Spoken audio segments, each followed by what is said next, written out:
नमस्कार, स्वागत है एक बार फिर से आपका। मेरा नाम है प्रेमपाल सिंह और आप जुड़ चुके हैं हमारे साथ यूट्यूब प्लेटफॉर्म पर। देखिए, पिछली क्लास में हमने making a living chapter discuss किया था। सीटेट सोशल स्टडीज का सिलेबस हम डिस्कस कर रहे हैं। उसके अंदर हमने मेकिंग अ लिविंग, आजीविका चलाने के लिए लोग क्या क्या करते हैं गांव में और शहर में, वो सारा हम डिटेल में समझ चुके हैं। अगला जो चैप्टर 5 है हमारा, वो है डेमोक्रेसी, लोकतंत्र। तो लोकतंत्र क्या है, इसके बारे में ये चैप्टर है और सीटेट के आपके सिलेबस में मेंशन है। So democracy is defined as a form of government where rulers are elected by peoples. इसके द्वारा, लोगों के द्वारा। तो ये ध्यान रखना है आपको, चॉइस ऑफ द पीपल। तो लोकतंत्र, लोकतंत्र क्या है? लोकतंत्र वह शासन होता है जिसमें शासकों को चुनाव जनता द्वारा किया जाता है। लोकतंत्र वो शासन व्यवस्था होती है जहां पर जो शासक है, यानी कि जो राजा है, उसका चुनाव कौन करेगा? जनता करेगी। इसे ही कहते हैं लोकतंत्र। तो भारत में जो सरकार बनती है, केंद्र सरकार या राज्य सरकार, तो वो जनता उसमें वोट देती है और जनता की चॉइस के अकॉर्डिंग ही सरकार बनती है। जनता जिसको वोट देगी, जिसको जिताएगी, उसी पार्टी को मौका मिलेगा कि वो सरकार बना पाए और देश चला पाए 5 साल के लिए। ठीक है, ध्यान रखेंगे इसको। आगे, इस प्रकार लोकतांत्रिक और गैर लोकतांत्रिक सरकारों में अंतर यह है कि प्रतिनिधियों को चुनने की शक्ति जनता के पास होती है। लोकतांत्रिक सरकार और गैर लोकतांत्रिक सरकार में क्या अंतर होता है? डेमोक्रेसी और नॉन डेमोक्रेसी, डेमोक्रेटिक कंट्रीज में क्या डिफरेंस होता है? तो लोकतांत्रिक सरकार वह सरकार है जिसे जनता चुनती है और गैर लोकतांत्रिक सरकार वो है जिसे जनता नहीं चुनती। Example of non democratic government, गैर लोकतांत्रिक सरकारों के उदाहरण, जैसे कि म्यांमार। म्यांमार जो देश है, उसमें सेना प्रमुख शासक बन जाता है। म्यांमार क्या है? वहां पे जो सेना प्रमुख होगा, आर्मी चीफ, वही शासक बन जाता है, रूलर बन जाता है। और जनता की प्रतिनिधि चुनने में कोई भूमिका नहीं रहती। और जनता प्रतिनिधि चुनने में कोई भूमिका नहीं रहती है। तो म्यांमार में army commander becomes ruler and people have no role in electing their representatives. हमारे यहाँ एमपी एमएलए को चुनने में हमारी भूमिका है, हम वोट देकर चुनते हैं। लेकिन म्यांमार जो कि नॉन डेमोक्रेटिक कंट्री है, वहां पे आर्मी का जो चीफ है वही राजा बन गया, तो जनता ने थोड़ी ना चुना है उसको। ठीक है, तो इसे कहेंगे गैर लोकतांत्रिक शासन व्यवस्था। और एग्जाम्पल देखो, जैसे सऊदी अरेबिया का एग्जाम्पल दिया है। सऊदी अरब में शासक शाही परिवार से होते हैं और जनता निर्णय निर्माण में भाग नहीं लेती। सऊदी अरब में भी राजा रानी के परिवार से ही आगे आने वाले पीढ़ी में राजा बनता जाएगा। सरकार कोई पार्टिसिपेट नहीं करती है, जनता कोई पार्टिसिपेशन नहीं दिखाती है सरकार चुनने में। एक शाही परिवार होता है, उसी के लोग इसमें आते हैं और सरकार चलाते हैं। फीचर्स ऑफ डेमोक्रेसी की अगर हम बात करें कि लोकतंत्र की विशेषताएं क्या हैं, लोकतंत्र की विशेषताएं क्या है, तो सबसे पहली लोकतंत्र की विशेषता तो यही है कि स्वतंत्र और निष्पक्ष चुनाव हो, यानी कि फ्री एंड फेयर इलेक्शन हो देश में, कोई घपला घोटालेबाजी ना हो, जनता रियल में जिसको वोट दे रही है वही जीते और वही शासन करे, कोई लफड़ा ना हो, कोई घोटाला ना हो, कोई करप्शन ना हो चुनाव में। तो फ्री एंड फेयर इलेक्शन होने चाहिए। अपने यहाँ जैसे कि डेमोक्रेटिक कंट्री है, लोकतांत्रिक देश है भारत, तो हमारे यहाँ जो इलेक्शन कमीशन ऑफ इंडिया है, भारत का चुनाव आयोग, ये फ्री एंड फेयर इलेक्शन करवाने की जिम्मेदारी लेता है संविधान के आर्टिकल 324 के तहत। अब तो डेमोक्रेसी की पहली विशेषता तो हो गई कि स्वतंत्र रूप से और निष्पक्ष चुनाव होने चाहिए देश में। दूसरा, जो चुनाव में जिस पार्टी का बहुमत आए, चुनाव में जिस पार्टी का बहुमत आए, यानी कि सबसे ज्यादा सीट जो पार्टी जीते, उसी को सरकार चलाने दो। ठीक है, तो बहुमत का शासन होना चाहिए, यानी कि बहुमत जिस पार्टी को मिले उसी के अनुसार सत्ता चले। ठीक है, तो बहुमत जिस पार्टी को मिले उसी के अनुसार सत्ता चले, लेकिन अल्पसंख्यकों के अधिकारों को सुरक्षित रहते हैं, ये ध्यान रखें। तीसरी फीचर है अधिकारों की सुरक्षा।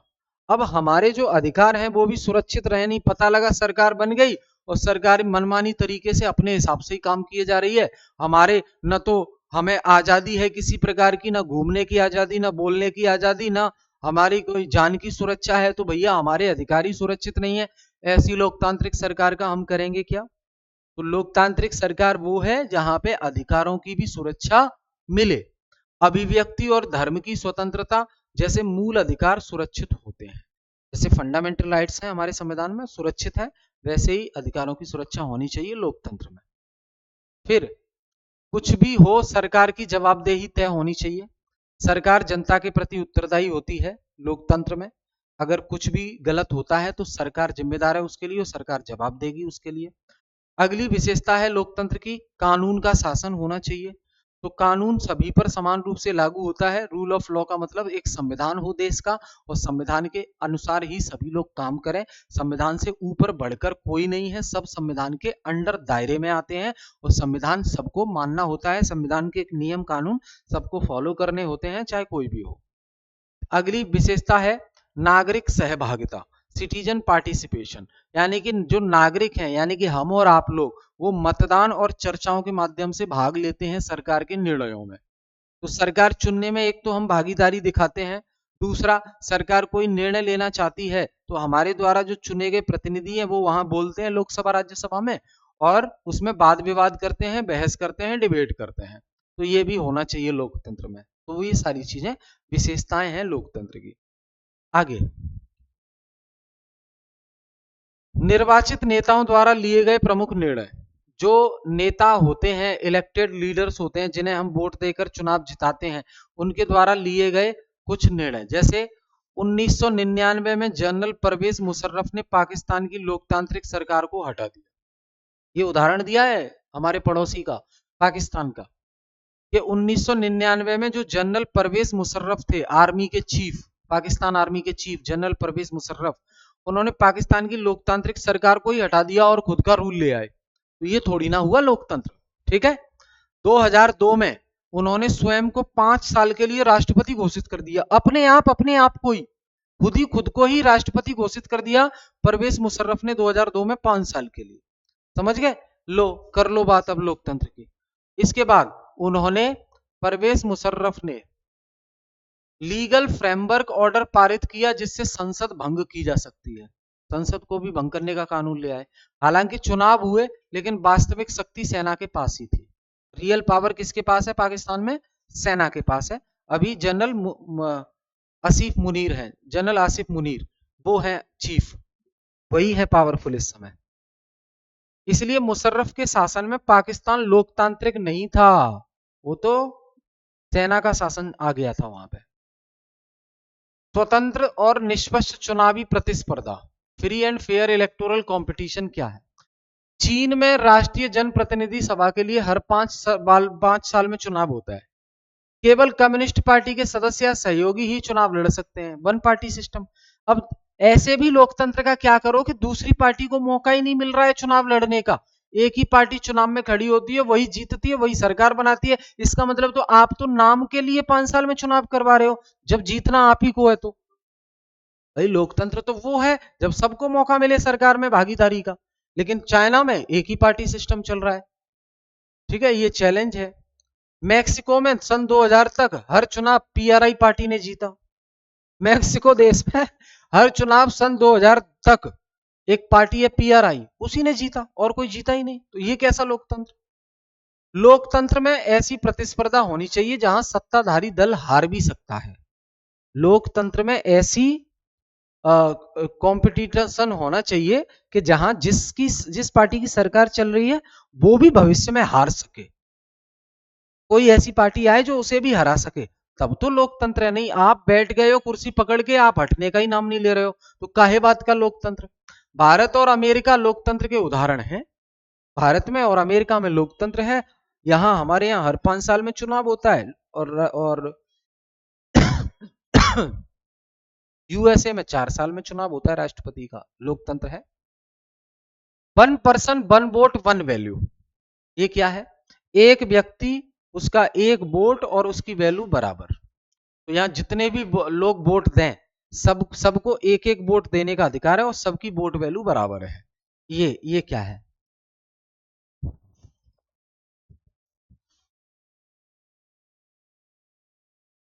राजनीतिक समानता लोकतंत्र की आधारशिला है। राजनीतिक समानता लोकतंत्र की आधारशिला है। Political equality is the foundation of democracy, इसलिए राजनीतिक समानता होनी चाहिए। सऊदी अरब में 2015 तक महिलाओं को मतदान का अधिकार नहीं था। सऊदी अरब में 2015 तक सोचिए, महिलाओं को वोट देने का अधिकार नहीं था। एस्टोनिया में रूसी अल्पसंख्यकों को मतदान में कठिनाई होती थी।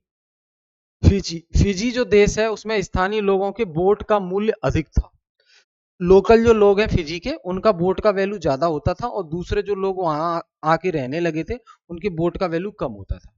तो डेमोक्रेसी का मतलब होता है एक व्यक्ति एक वोट और सबके वोट की वैल्यू बराबर। समझ गए?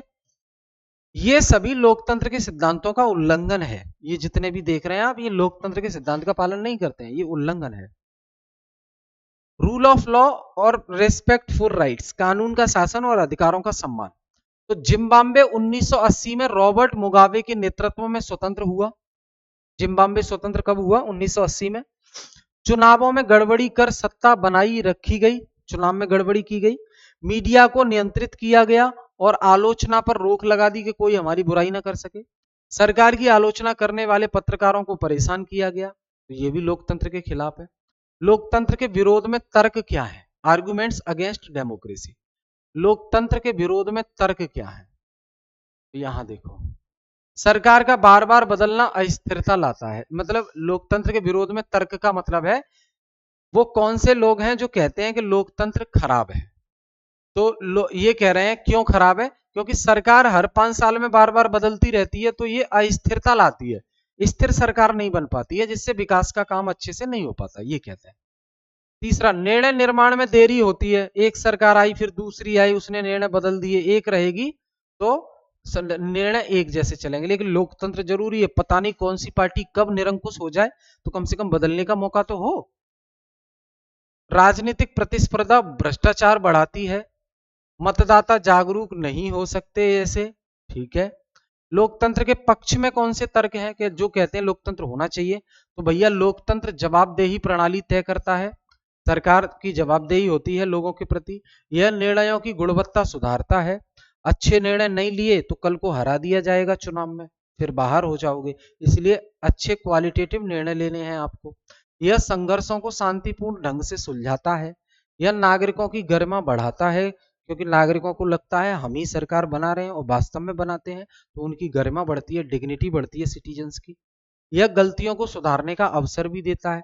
अगर एक बार किसी पार्टी की सरकार ने गलती की तो उसे सत्ता से बाहर कर दिया, अगली बार उस पार्टी को मौका दोबारा से भी मिल सकता है, तो अगली बार अच्छा काम करेगी, वो पुरानी गलतियां नहीं दोहराएगी, ठीक है।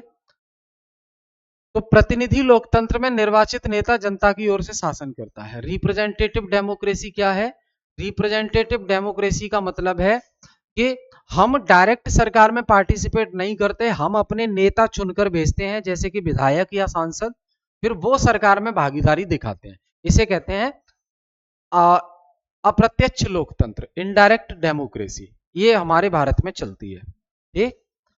बड़ी जनसंख्या में प्रत्यक्ष लोकतंत्र संभव नहीं होता कि हम डायरेक्ट हर जनता के हर लोग से पूछ लें कि सरकार जो निर्णय ले रही है उसमें आप अपना भागीदारी दिखाओ। तो 146 करोड़ जनसंख्या है हमारे देश की, सबसे पूछना पॉसिबल नहीं है, इसलिए इनडायरेक्ट डेमोक्रेसी होती है। कुछ लाख लोग एक व्यक्ति को चुनकर भेजते हैं, वो फिर लोकसभा में राज्यसभा में बैठकर सरकार की बात करता है।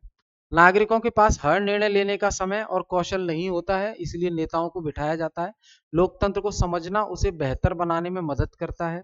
इंडिया में डेमोक्रेसी की बात आई तो भारत विश्व का सबसे बड़ा लोकतंत्र है। सबसे पुराना लोकतंत्र विश्व का अमेरिका है और सबसे बड़ा लोकतंत्र भारत है।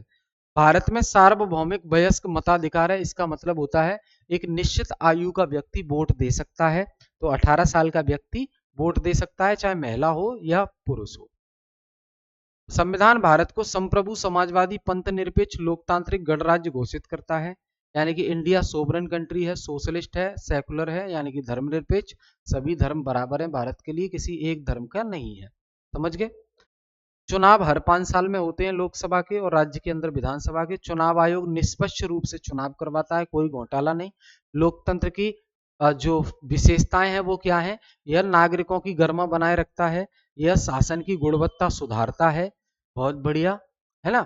और फिर यह संघर्षों का समाधान करता है, यह जवाबदेही सुनिश्चित करता है, यह संविधान का पालन करता है। ये विशेषताएं हैं। महत्वपूर्ण परिभाषाएं देख लो एक बार। डेमोक्रेसी क्या है हमने देख ली। प्रतिनिधि लोकतंत्र क्या है? डेमोक्रेसी क्या है? वह शासन प्रणाली जिसमें जनता प्रत्यक्ष या अप्रत्यक्ष रूप से शासन करती है, उसे कहते हैं डेमोक्रेसी।